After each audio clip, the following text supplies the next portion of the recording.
Raid Shadow Legends is over 3 years old now. I would have expected it to go away from public consciousness, but it's still being advertised, so I might as well look at the most well-known gacha game on the market.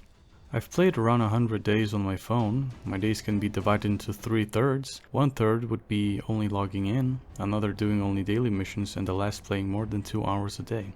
I have 3-star brutal difficulty campaign, leveled 1 unit to level 60, and my account reached level 45, so I tried everything offered to write this review. There's one misconception I want to clear first. Raid Shadow Legends isn't a turn-based RPG. It might be advertised as such, but it's actually a manager game, where the point is to pick your team, properly equip them, and set them out to battle.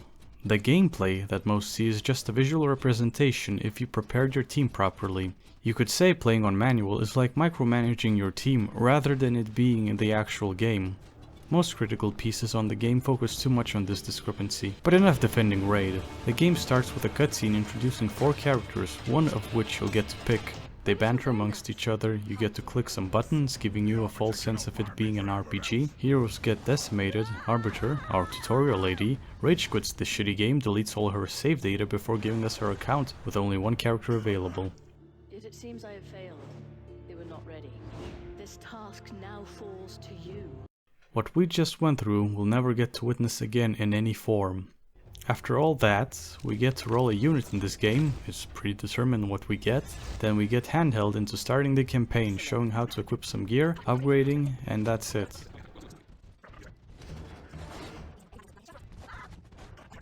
Now pay up. You have 2 hours to decide. Scary angry lady is holding a knife and gesturing to pay up. Oh no, better comply. No, seriously, what were they thinking with this image as their starter pack? This isn't welcoming. Well, in either case, there's 2 major problems with this. First, I just started. I have no idea what these items are. Even if I get to understand what they do, I have no idea how rare or valuable they are. I can't make a monetary decision so soon with a time limit attached. Secondly, well, I haven't even played the game. To decide if I'll pay instantly without any experience of what a free-to-play game has to offer is dumb. Preying on FOMO outright is why Raid Shadow Legends gets shit on and will continuously be shit on. Why this expensive version of a starter pack and one-time deals like level milestones are time deals, I can only assume they're not even meant to be bought. Just a way to price anchor players for when the better price deals become available.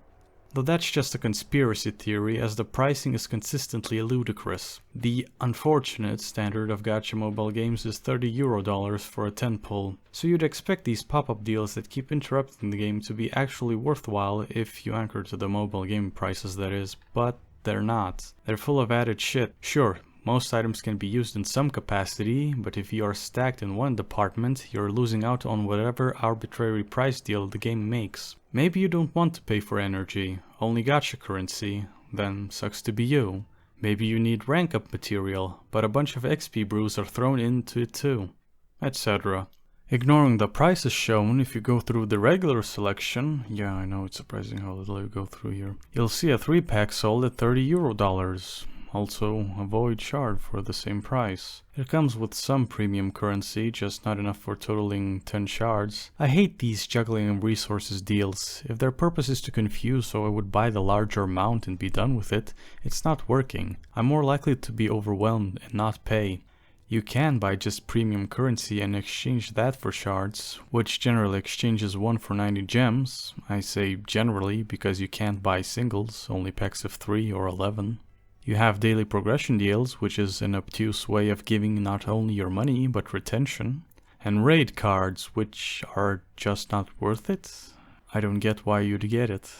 A 5th increase in resources that are passively earned from playing the game isn't worth it. As for the multi-battles, I'll get there. You can try it out for free for 7 days, except you get charged during the last day, so it's only 6. You have read the fine print, right?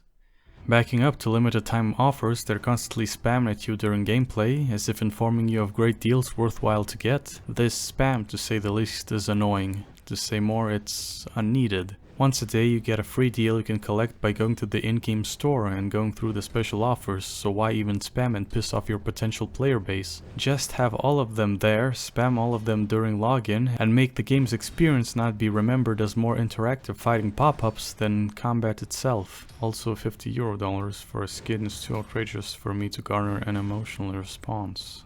This is the future you chose, Todd. This is where horse armor gets us. So, clearly this isn't a free-to-play friendly game. To maximize an account in most gachas as a free-to-play, you should reroll your initial units. But in Raid your first champion is predetermined and you don't get any starting gacha resources to work with. So okay, let's try to get our first regular shard, one where you can get a legendary unit. If we don't get it, just delete the account data and start from scratch. It's what you do in most other gacha games. Hell, even some have a built-in reroll mechanic. Not in Raid, the closest shard you can get is from dungeon challenges and it takes up to an hour to reach this point.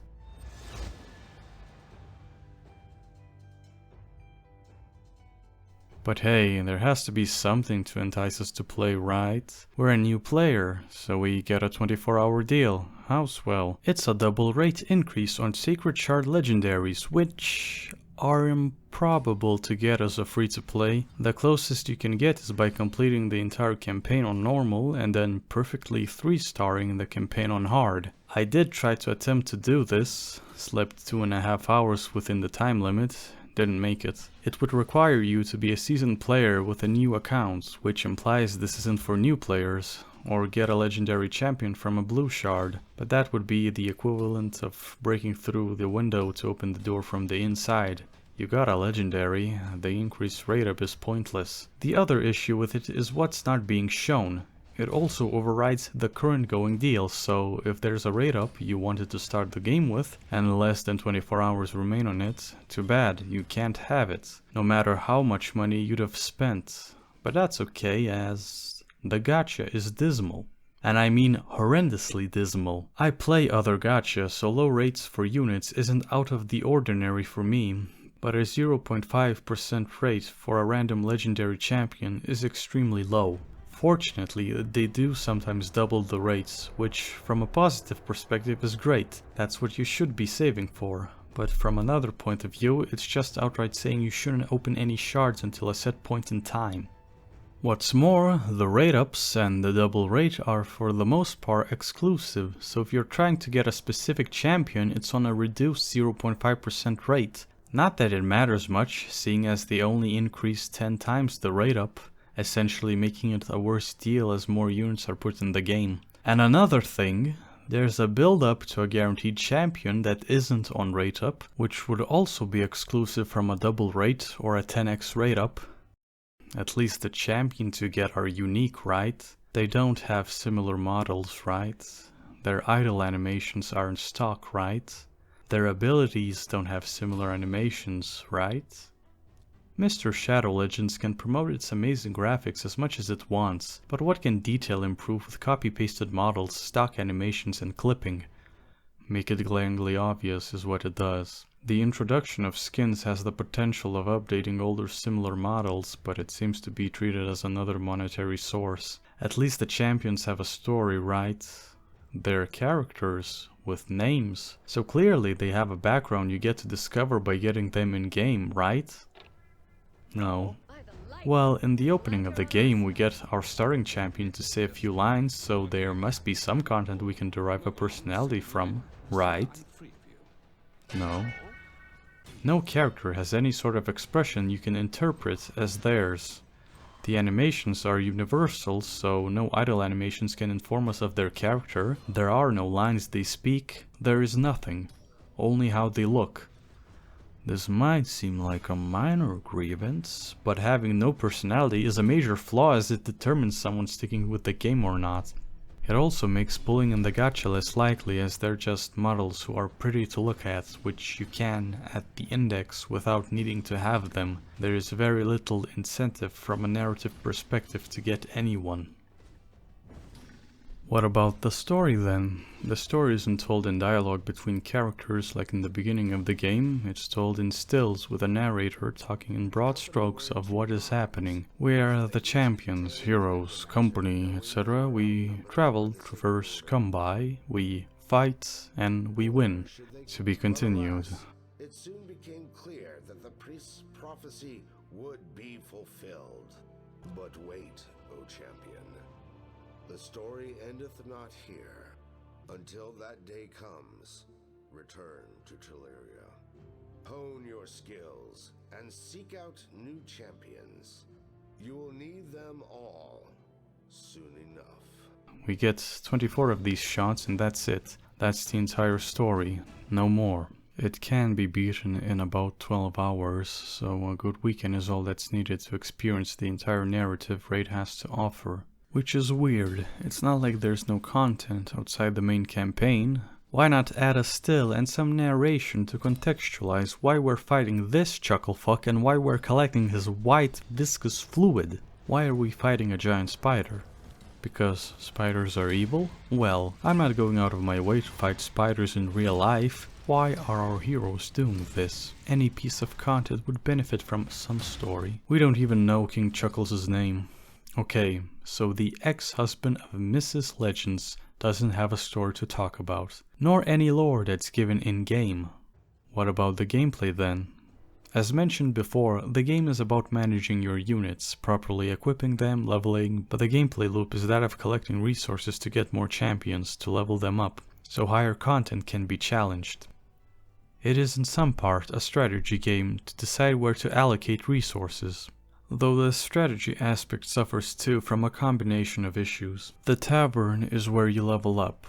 My initial question to leveling is, why is cannibalism the standard of this establishment? Your units improve by getting their star rating increased so they could level above their level limit. This requires using the same amount of resources as the current star rating, and their star rating should be the same as the upgradee to be. The resources, in this case poultry, is rare, so the primary way of getting the upgrade is by sacrificing other units. You could level lower rarity ones and upgrade them before upgrading the one you actually want. But let's calculate how much of a hassle this is. Let's say you want to upgrade a 5-star unit to 6 stars. That requires 5 5-star other units, or rare poultry. There's no way you'll sacrifice legendaries, so let's start with 2 stars. You need to level 100 of them and have an extra 200 to sacrifice. Have I forgotten to mention your ranked up units were set to level 1?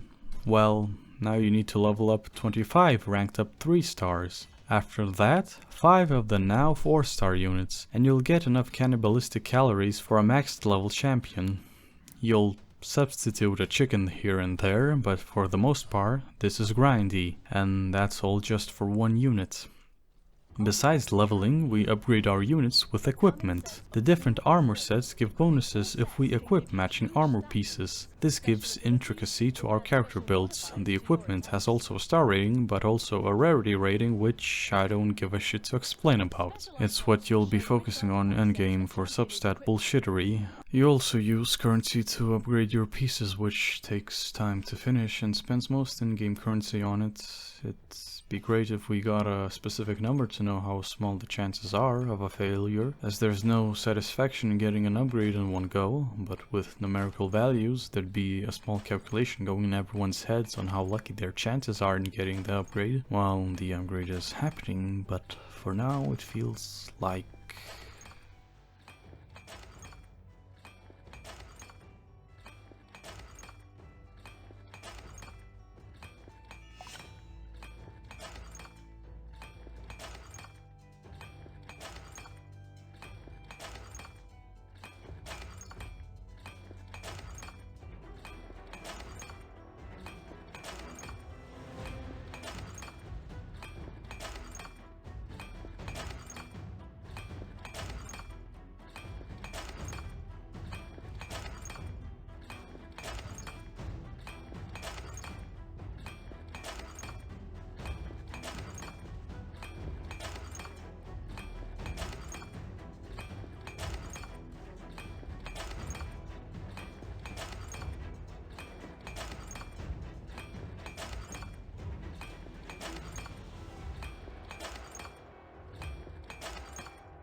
Our champions also all have skill trees, which I admit is nifty.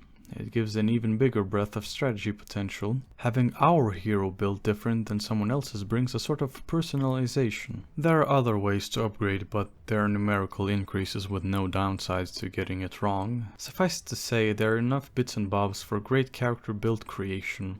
The only issue, which is pretty major, it requires resources to reset your character build. So it discourages experimentation. If you build your unit incorrectly, it will cost you. So I'd assume the majority of people would gravitate towards building their unit following guides rather than strategizing their own way through content. This is why the strategy aspect suffers. You need to pay to re-equip and redistribute. Before you can switch out units depending on the situation, you'd need a roster of at least 4 maxed out champions, which is very grindy. I haven't reached that point in 100 days.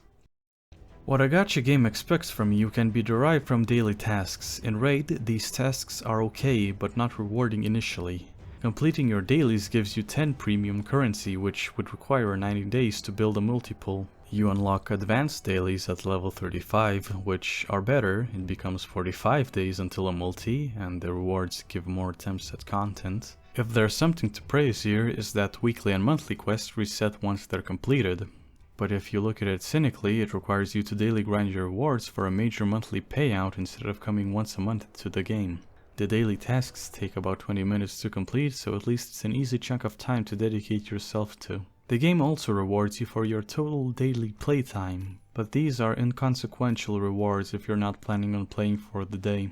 If there's one area where Raid is generous, it's in the daily login bonuses. Logging in for a consecutive 30 days gets you a free epic or legendary champion. How meta relevant they are, I do not know. And the items on the way are all useful too. Only after 270 days do the rewards get sparser, which is a lot of time until then. Besides energy using activities, there is Faction Wars, an area where you only get to use specific faction heroes for crafting rewards, that uses faction keys, PvP Arena, that uses tokens, daily clan bosses, which uses other types of keys, and the Doom Tower, which from what I understand is endgame, and uses more keys. Sending your champions through these activities will add up to about an hour of playtime.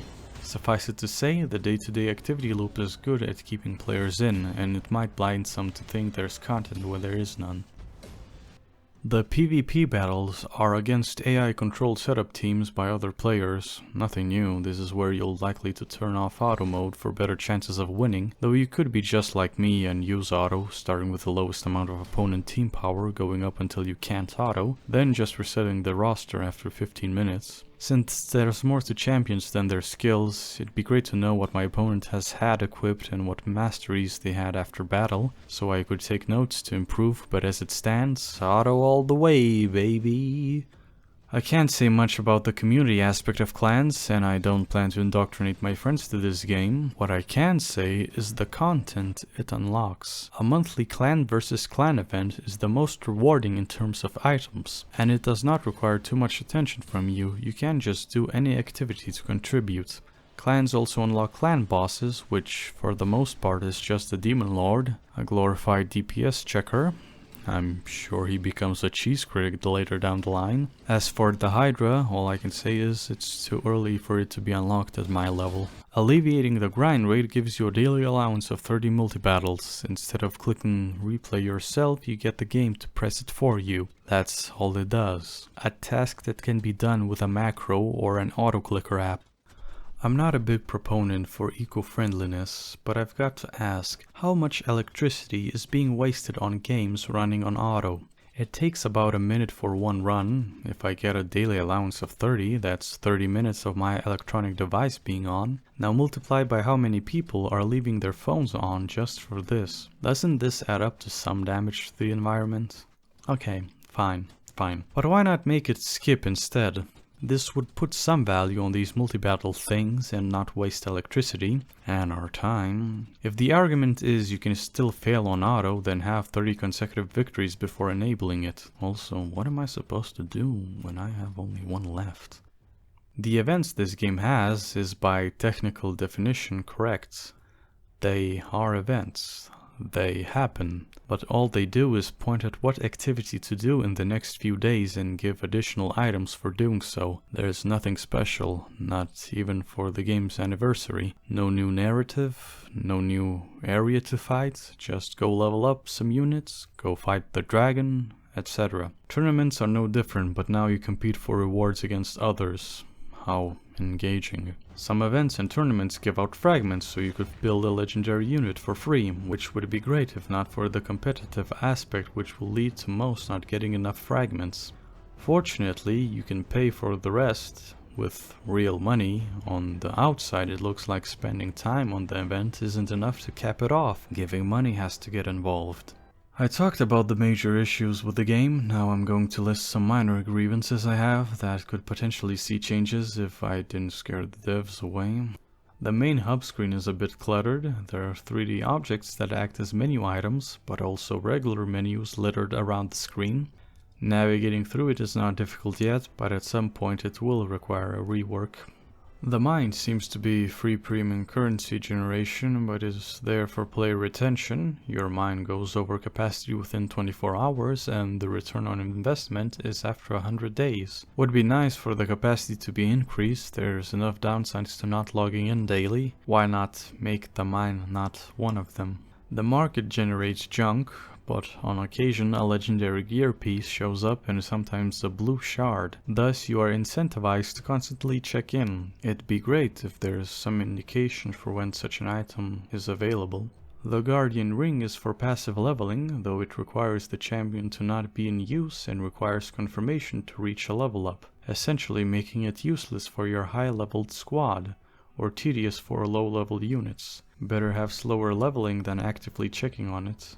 Promo codes. A lot of promotional codes are only for new players, but there's a 24-hour time limit on writing the next code. As what constitutes a new player might mean I'm no longer new next day, this is bad. In general, if codes are meant to help new players catch up to year-long players, then why punish the 2-week-old accounts? Might as well just make all promos available to all. To most veterans, it'd be a dip to their accumulated resources. Mailbox. All energy and refills should go here, not just those gotten from the shop. Look, there's a lot I could name that I'd like to change. I'm greedy, sure, but minor tweaks like these won't change my outlook on the game. What would really make a difference is fixing the spam, really revising the gacha rate-ups, having some sort of reroll viability, maybe having the 24-hour sacred deal permanent until you get your first legendary and not having it overlap with other deals, getting an initial 4 champions at max level faster so that the strategy part can start sooner, have characters, not action figures, have actual events. There's just so much to change before it becomes a decent game. As this is the most advertised gacha game on the market, there are a lot of players whose first impression on the genre depends on Raid Shadow Legends. That's the main purpose of me making this video, to inform the viewer to check out other entries besides this one, and for Mr. Raid Shadows, formerly Mr. Raid Legends, to get its shit together and be better.